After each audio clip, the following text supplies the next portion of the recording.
The Centurion Project. Written by the 8th Day of Night. Chapter 28. Scarred. Luna tried to massage away the migraine that was pounding away at her skull. The cleanup effort of the botched wedding, botched evasion, and then makeup wedding was a monumental effort, one so significant that she had never gotten the opportunity to clean up. Gore still stained her normally pristine fur as she trudged towards her bedroom. After they had ensured the changelings had been evicted from Canterlot by Cadence and Shining Armor, she had immediately begun tasking the guard forces to find the replaced ponies, as well as hunt down any changeling stragglers that had escaped the love spell. It hadn't taken long to find a massive pod room beneath the castle, filled to the brim with thousands of ponies, many of them replaced guards. By the early estimates, a full half of both the lunar and solar guards had been replaced, with only a few select members of the Royal Guard vanishing. Those were just largely their informants, however, and they had only succeeded in striking the elite force long enough for the invasion to take place. Either way, the effort was successful, and it demonstrated a complete and utter failure in preparedness. They would need to shore up their illusion detection defenses if they wanted to prevent a repeat event. Even as she walked the castle halls, pony from all over Equestria were streaming into Canterlot to contribute to the cleanup. Doctors and nurses poured in by the dozen, creating makeshift hospitals in the streets to free as many ponies from the pods as quickly as possible. Some of the ponies had been replaced for weeks and would be bedridden due to the nasty changeling venom that kept them docile within the pods. Luna shuddered at the thought of breathing goo for weeks on end. Susty had told her that it was awful for the few minutes she had experienced the sensation when she was captured, and to sustain that day after day. Luna was glad for the fresh support of the doctors. In addition to the medical staff, a host of other ponies, maids, carpenters, farmers laden with surplus food, and even the humble ditch diggers poured in the repairs that were made around the castle. Luna had been surprised to hear that most of the intense violence occurred around Elias, but the human being such an unknown factor, the changelings had marked him, and any with him, as kill on sight. Otherwise, they prioritized capture, content to siphon love from her subjects as they preyed on the city.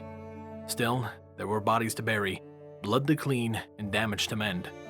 Mass graves were dug outside the walls for changelings, while the bodies of the fallen ponies were carried away in the hastily prepared coffins, shipped away to their homes so they may find proper rest. It was with this depressing thought, Luna turned the corner and quickly spotted something very wrong outside her door. Or rather, someone. Elias leaned heavily against the wall, a spear in one hand as he visibly teetered on the verge of passing out. White bandages covered every inch of his body, including his face, which was partially hidden under his still blood-soaked helmet. The bloom was matted, its normally pristine blue stained black with blood. His armor was in rotted tatters, with much of it simply gone as it hung from his frame, and on a second glance, Luna noticed that Elias lacked his normal shield. He looked off without it. A quick whiff of the air found that the hallway reeked of blood, despite being clear of any gore. The first part of the castle to receive repairs had been her quarters and the hallway surrounding them. The source of the smell was obvious as the blind human turned to look at her. Thick pads of gauze were wrapped around his eyes, leaving his mouth partially obscured as he spoke. "Evening, princess," he said quietly. He then chuckled weakly, clutching at his stomach as he did so. Or at least I think it's evening. Can't really check the time now, can I? Luna was torn between needing to sweep the human off his feet to force him to rest, or to yell at him for being up in the first place. She also vaguely wondered how he knew that it was her, but she shoved that thought aside. "Why are you not in the infirmary?" she asked him forcefully as she approached. "Your wounds are significant, and you need bed rest." Elias shrugged and his blinded eyes faced forward again. "Scalpel needed the beds for the ponies he's dragging out of those cocoon things. He's full to the breaking point. I made myself scarce." "And the reason you are not resting in your own room?" Luna asked. Elias flinched at the question. "It's too quiet in there," he responded. "So I gave Scalpel the extra space. It has a working stove and running water, so doctors can get anything and everything for their patients. The recovering room for the time being." Luna sighed and rubbed her forehead as she approached her bedroom door. "I suppose I can't scold you for giving your space to those in need. But why are you here, guardsman? You should not be on guard duty in your condition." He shrugged again as she stood before him. A closer inspection showed Luna that no attempt had been made to clean or mend his blue steel armor. Horrible rents painted black with blood covered the armor, and Luna noted a few that she hadn't been able to see before. She would be impressed at his fortitude if she wasn't nearly enraged that he was currently trying to pull a guard shift in the state. "Captain Nightshade needed someone in the position," Elias said. We're stretched thin, and everyone who can is out hunting changelings. The guards who are able to stand are being assigned to the normal positions around the castle. Something about providing a sense of security. I wasn't paying attention. He shrugged a third time. I fit well enough into that category, so she gave me the easy duty, brought me here, then left. This section of the castle is blocked out from anybody except guards and princesses for the time being, so I just have to stand around and attack whoever doesn't fit in one of those categories. And how do you know I am not a member of nobility with a voice-altering spell? Luna asked playfully. A member of nobility wouldn't have gasped like I shot their dog when they walked around the corner. Elias responded smoothly, his sightless eyes facing her as he grinned wearily. Luna snorted. You can hardly blame me. You should not be up, Elias, and I would not let you remain as you are. She opened her bedroom door, then calmly levitated the human inside. Due to Celestia's failed attempt to brawl with Chrysalis, they were already going to be leaving a few weeks later, so Luna saw no issue in casting a few minor spells to help her contain the human, who was already trying to squirm free. Whether the result of his injuries, or from what was likely a drained well of energy, said struggles were weak, and Luna was easily able to disarm and disarmor the human. His blood-soaked tunic quickly followed, and though Luna took care not to obliterate the garment like she did last time. What are you doing? Elias asked, his voice showing only the barest traces of irritation. You can perform your duties just as well from inside while you rest, Luna responded. To serve her point, she levitated his sword belt into his hands, and as she set Elias down on her bed, before the human could make any attempts to rise, Luna joined him, curling around his body as she levitated over her dragonfire candle and the host of letters she would be working on. Her horn fell dark as she began conserving her magic once more, sure that she had easily caught up for Celestia's earlier use. Luna set to work quickly, her hoof working at lightning speed as she put the quill to paper. Only after the first letter was written and sent did she realize that she hadn't heard any further protest from Elias. She looked down at the human to find him snoring softly, the sound of music to her ears as she smiled widely.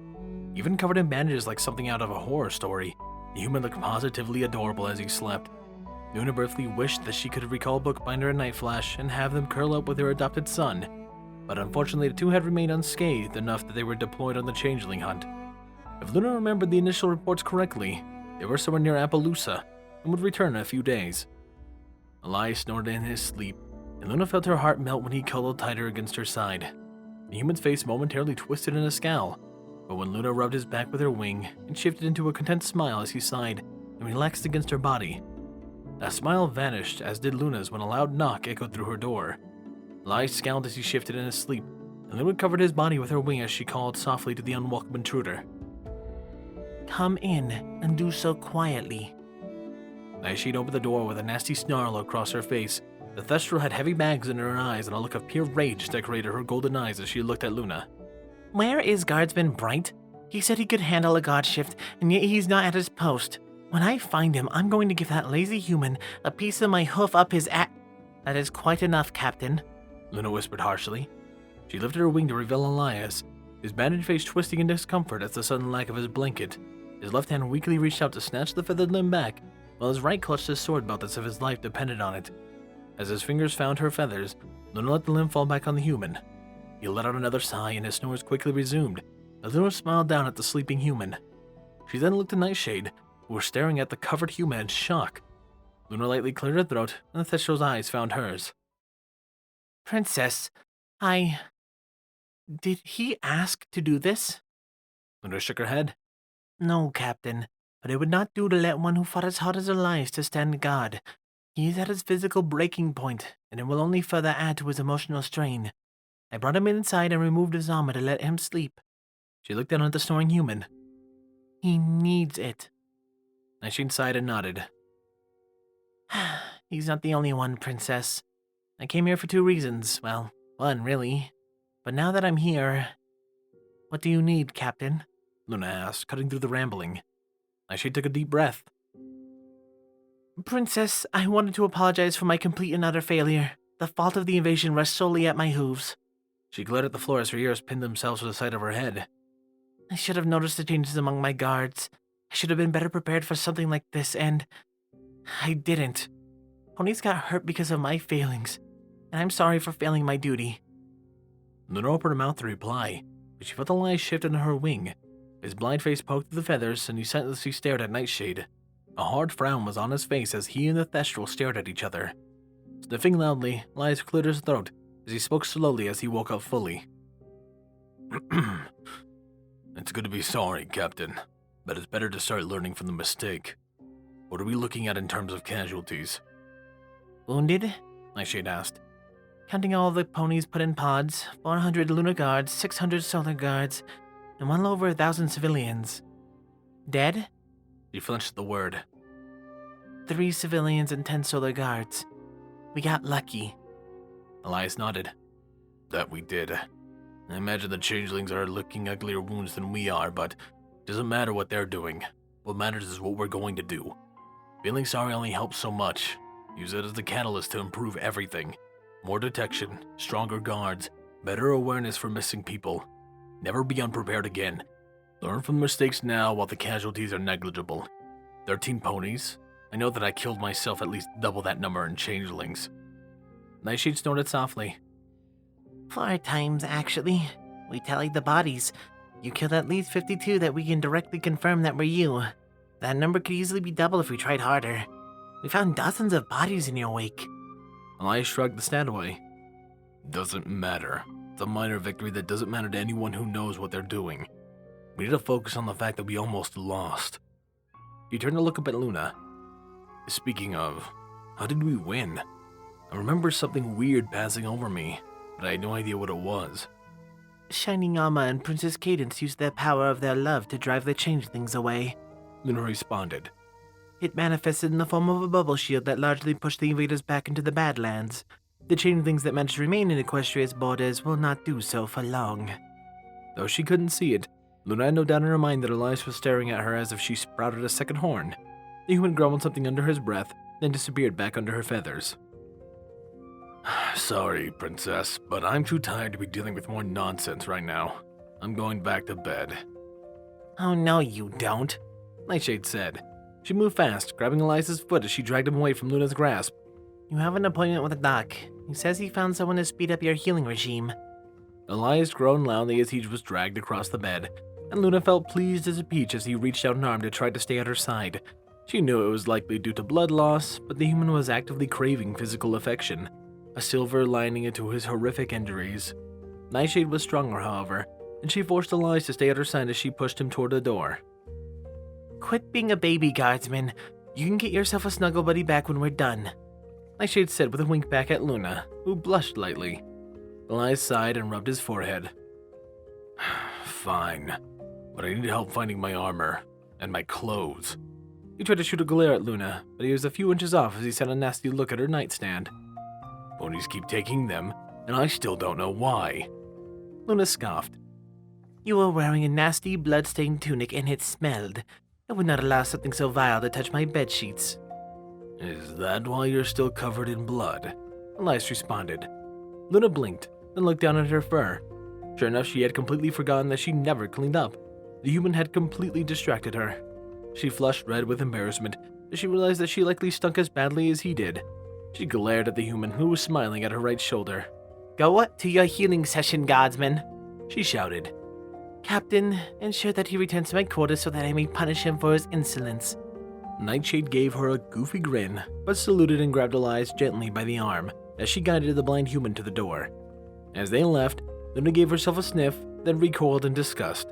She quickly penned a letter to the cleaning staff, requesting fresh sheets. Then she got to her feet and sprinted into the bathroom, more than ready to scrub herself clean. Elias stared at the darkness as he waited silently.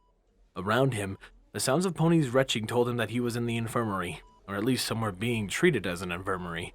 He had been told that the effort to free everyone from the pods would take days, and the longer it took, the more severe the after effects. As a result, the pods were being given around-the-clock treatment as the doctors and nurses of Canterlot worked at furious pace to get everyone free. It was one of the reasons Elias had excused himself as soon as he had come to.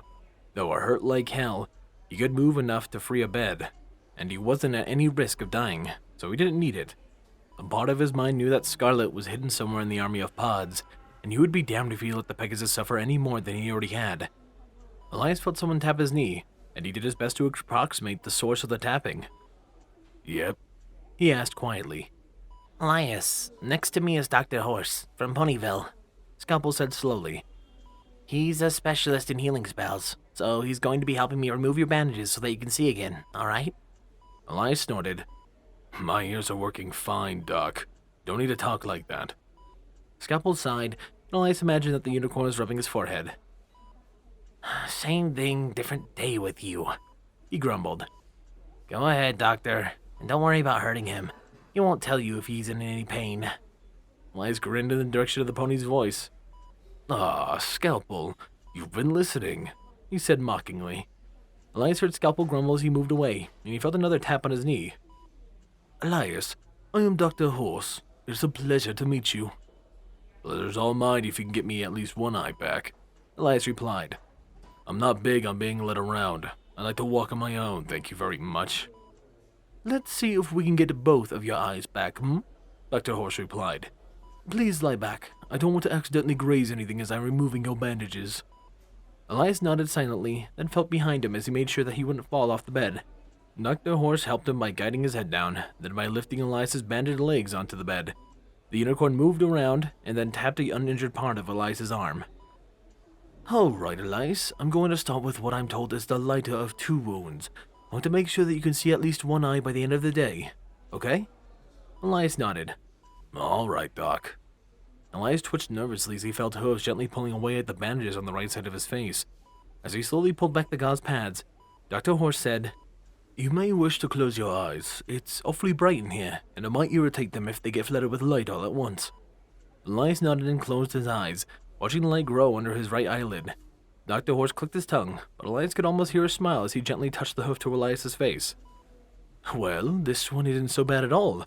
I think we can even get rid of the scar. Dr. Scalpel did a marvelous job. Elias slowly cracked his eye open, blinking rapidly as he let it adjust to the light of the infirmary. The young unicorn with glasses smiled back at him as the pony prodded with his eyebrow. Not bad at all, Dr. Horse said, his horn lighting up. Elias felt a warm sensation pass through his face, and then Dr. Horse clapped his hooves together. Good as new, he proudly declared, levitating a mirror to Elias's hand. The human took it, inspecting his eye carefully. The changeling's sword had managed to miss it, and as the remains of the cut sealed itself, Elias was able to confirm that it was good as new. The blue of his eye was its usual shimmering self, though he was fairly proud to note that there was less rage hiding just below the surface. He snorted as he set the mirror down. Bookbinder would likely tackle him if she ever heard about the full extent of his wounds, and honestly, Elias was becoming less and less resistant to the idea. It was a good feeling. Or at least Elias thought it was. That was positive, right?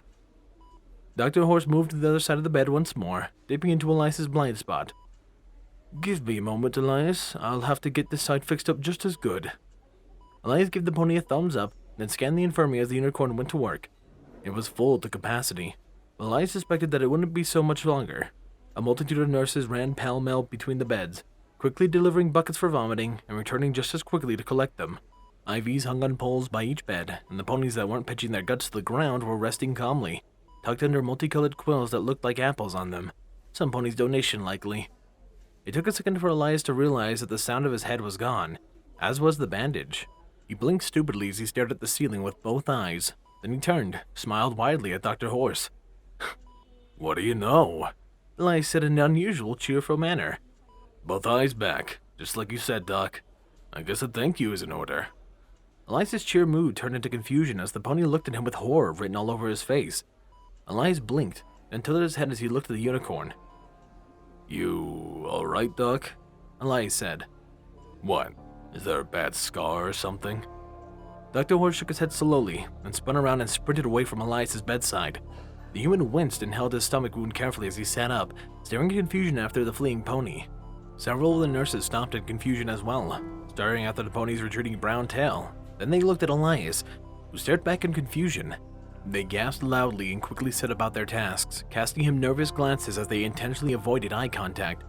Elias briefly considered rising from his bed to ask what the issue was, but something made him decide against it. Instead, he laid back, staring at the familiar ceiling as he began to silently count the stone tiles. He reached 52 before Scalpel was at his bedside. The unicorn gasped softly, but unlike Dr. Horse, he didn't flee, and he didn't look at Elias like he was some kind of monster. The unicorn instead gently prodding Elias' face with his hoof, making notes of the clipboard as he asked for a series of questions. Elias, do you feel any tightness in your face? Scalpel asked quietly. No. Is there something wrong? Elias asked carefully. Scalpel tisked and levitated over a black bag, from which he pulled a number of tools, poking at Elias's cheek. I don't think so, but I haven't exactly seen a case like this, so I'm gonna send a letter to Princess Luna. She should know if there's any problems. Scalpel levitated a small flashlight in front of Elias's eye and clicked it on. Do you see anything abnormal? Scalpel asked, covering Elias's right eye with his hoof. Elias shrugged and stared at the pony. Define abnormal, Elias responded sarcastically. Because if we're going by the human standard, that list will be long. Scalpel snorted and shook his head. You think we can safely cross off impact of the mental state? The unicorn then sighed and rubbed his forehead. Elias, I need to move you somewhere more private, and I'll tell you why when we get there. It's just... Look, you have a nasty scar now, and it's gonna scare ponies. I'm gonna cover up your left eye, and then you and I are gonna go for a walk, okay? Elias immediately felt suspicion return to the forefront of his mind, and his eyes narrowed as he stared at the pony. What does it look like? Elias asked cautiously. Scalpel paused, the bandages he was intending to use floating in the air next to his head. The unicorn sighed. Elias, I say this as your friend, but just trust me. I don't know enough about what's happened to make an accurate diagnosis, and once you see it, you'll have questions that I can't answer. We just need to get you somewhere isolated, have the princess look at it, and then we'll go from there, okay? Elias scowled at the pony, and he was briefly tempted to force Scalpel to show him, but a part of his mind relished the excuse to see Luna again, so he silently nodded and laid back as the bandage drifted over, recovering the left half of his face. He heard a soft pop, and what he assumed was Scalpel sending off a letter, and the stallion was helping Elias off the bed. The nurses still gave him glances as they walked past, but they were tempered now. Elias wondered what could be so bad about a scar in his eye that he hadn't even affected his vision. As they left the infirmary, a letter popped into existence beside Scalpel's head. The unicorn read it swiftly, guiding Elias back towards Luna's room. The blue unicorn met them outside, and Elias briefly noticed that her starry mane looked wet, something that seemed odd as it continued to flow. Come, Luna said. We can look at the damage in comfort if nothing else. Elias titched as he walked to the room that he had only been in a short while ago. Princess, did you redecorate? He joked. It's been so long and the place has changed so much. Luna snorted and smiled, then seemed to catch herself and gave him a deadpan look as she sat him on the bed. If that is your best attempt at a jest, guardsman, you will have to try harder. Elias shrugged as Scalpel dragged a chair before the human and sat it down. Made you laugh, didn't it? Luna rolled her eyes, then sat down next to Scalpel as the unicorn set down his bag of tools. She titched softly as she looked at the right side of Elias's face. His injuries seemed to be on track for healing. It was the left eye that had the abnormality, yes? Scalpel nodded, looking toward the bandages covering Elias's face. His horn lit up, and Elias blinked as the white drifted away from his eye, allowing him to see fully. Luna frowned and prodded Elias's cheek with her hoof. That's what Dr. Horse found when he removed the bandages, Scalpel said. As far as I can tell, it's just physical change.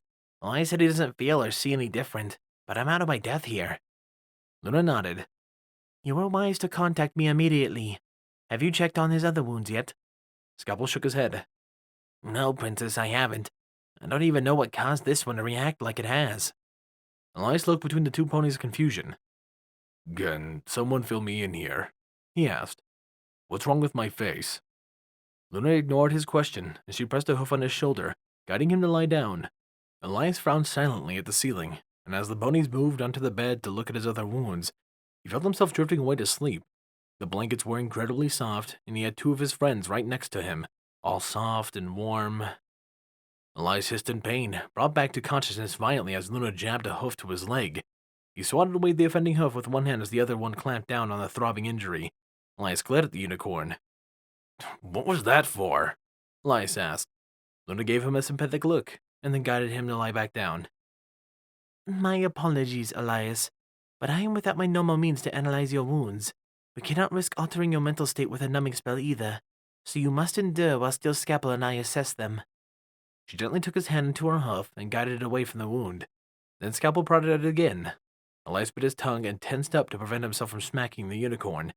The pain didn't last long, though, and once it was through, Scalpel replaced the bandage on his leg wound. The unicorn frowned as he looked at Luna. Princess, I don't understand. That wound resists healing magic, but once healed, it leaves no noticeable scarring. Luna nodded. Indeed. I take a look at the wound in Elias's hip while I question him about my theory. Luna obscured his view of the ceiling as her green eyes stared down on him. Elias felt another bandage peel away, but felt no pain as scalpel prodded the wound. Tell me, Elias, the changeling that caused many of these wounds, what was it like? Luna asked. Elias frowned and thought for a moment before answering. Physically speaking, it was the same as the rest, but he wore blue armor and used actual weapons. The weapons, Luna seized upon. what were they like? One was a sword, Elias replied simply, and had this green energy around it, but otherwise it seemed fine. It hurt like any other cut. And the other weapon? Luna asked as she motioned for Scalpel to move to the wound on Elias's other leg. An axe, Elias replied. It had this black glow around it, and it hurt like hell when it hit. The sword cut the right side of my face while the axe cut the left. Luna disappeared from his view, and she tapped the wound on his left leg. And this cut, which weapon caused it? She asked. The axe, Elias responded without looking. And this one? She asked, tapping his gut. The axe again, Elias responded, his irritation rising. Can I ask what the point you are trying to make here, Princess? I have about 100 different cuts. What difference does one nasty-looking weapon do? Luna sighed, and she and Scalpel helped Elias sit up. He was quick to notice several ugly black marks across his body where some of his wounds should have been. Of note on his body were 3 of the black-covered wounds, one on his left leg, one across the stomach, and the third on his side where the changeling horde had been. Elias felt numb inside as he ran a finger across the wound on his leg, quickly recognizing the feeling of chitin that covered the changelings. The hard black material melted seamlessly with his skin, the pink flesh not at all discolored. Elias softly rubbed the wound in his gut, finding the same thing. The wound on his hip was in identical state. As Elias discovered his wounds, Scalpel and Luna watched him silently, each with sympathy written clearly on their faces. For some reason, that irritated Elias, even going so far as to make him angry. He didn't need sympathy, he needed answers. Elias ran his thumb across his cheekbone and scratched his nose, but froze when his thumbnail momentarily rubbed against more chitin. His anger flashed defensively as panic raced to the forefront of his mind. Dr. Horse had run away. The nurses refused to look at him. Scalpel isolated him away from everyone else. It all clicked. He just had to confirm it. Elias glared at Luna and Scalpel. What happened to my eye? He growled. The ponies exchanged a look, but neither answered. Elias felt his face twitch as his anger flashed up further. What happened to my fucking eye? Elias repeated slowly, doing his best to keep his rage from his voice. Scalpel flinched at his tone, while Luna sighed and laid a hoof on his arm. Before we show you, I can safely say that it is nothing more than a physical abnormality. I can detect no magic in you now, just like I couldn't detect any before. You are still completely human in every way, shape, and form. This kind of magic takes hours of exposure to provoke any serious changes to a being, and with your magical estate, it would take even longer. He sighed again. I believe it's the severity of your wounds that cause the changes as they are, but rest assured that they will not grow any worse than what they are now. Elias couldn't help but to feel slightly relaxed at her words. Her voice was soothing and calm, flying in the face of the building rage in his mind. It tempered the wind of anger, and Elias exhaled loudly as he stared at his hands. Show me, he said, his voice only slightly angry. Luna gave him a small smile, then nodded towards her dresser. Scalpel rose nervously from his seat and he trotted over to the piece of furniture, quickly retrieving a hand mirror before returning, cautiously handing over to Elias. The human momentarily hesitated before directing the reflective surface toward his face, but as he did so, he felt fear creep into his being. A thick black scar ran down from his hairline, splitting his eyebrow in two as it ran down his cheek, ending on his chin. That wasn't the worst part, however. His eye. Elias peeled back his eye socket with 2 fingers as he looked at the pure blue orb. It had changed completely, and instead of his normal human eye with its blue iris, a changeling's eye stared back, with a slitted white iris bisecting it. The eyes blinked in time with him, and he looked around with it. He realized that it felt normal. It was simply different. It was an eye of an enemy. Of the enemy. The bugs had almost taken his best friend away, had nearly killed Luna, and now he was like them. At least partially. Another mark of his failure. his failure. Elias flipped the mirror over in his hands as he handed back the scalpel, not looking up as he felt the energy drained from his body. He was incredibly tired, and the urge to curl up and never move again had never been stronger in his mind. He did his best not to let it show, but by the way Luna was looking at him, Elias could tell that he had failed miserably. Now that he knew, he couldn't just get the image of the way the nurses had looked at him out of his head. He was already an oddity that attracted stares, but now everyone would fear his mere presence. And that cut his core, and Elias couldn't figure out why. A monster inside and out now, huh? He asked bitterly, the words feeling right. Luna scowled at him, but her gaze quickly softened. Neither of those things are true, Elias. You are a hero. These scars you were earned in defense of me, of my ponies, and my kingdom. I, nor anybody else, could ask more from you. The words bounced off Elias's wall of mind-numbing self-hatred. He took a deep breath, and tapping his leg gently, he assessed whether he had enough strength to find somewhere to curl up in a ball to sleep. Elias suppressed a grunt as he pushed himself to his feet. Meet you in the infirmary for my next healing session, Elias asked Scalpel. The unicorn nodded sadly. Tomorrow, Elias. Bright and early as always. The human nodded and walked around the two ponies numbly. He couldn't feel anything as he cracked open Luna's door and slipped out, his mind wandering as his feet carried him to some unknown destination. There we go. This now marks the start of TCP week. I'm hoping I get at least 4 episodes out within the week, at least an episode every other day. However, I'll try to push for at least one a day, whether it's going to be a 20 or a longer minute one, I don't know yet, but I'm going to try nonetheless so we can catch up. That aside, however, I'd like to thank my wonderful Patreons. Thank you, my Tier 1 Patreons, Squall Windfeather, Rainflicker, Starlight Blaze, Stu X, and Dreamless Portal. My Tier 2 Patreons, Chase the Master, Sword Brother and Mordred, Nocturne, Solus, RD Bryant, Captain Blue Shadow, HKH4 aka Texture, and the Animated Ghost. And of course a large thank you to Silent Titan. That aside, however, this has been Firehearth. Have a wonderful day.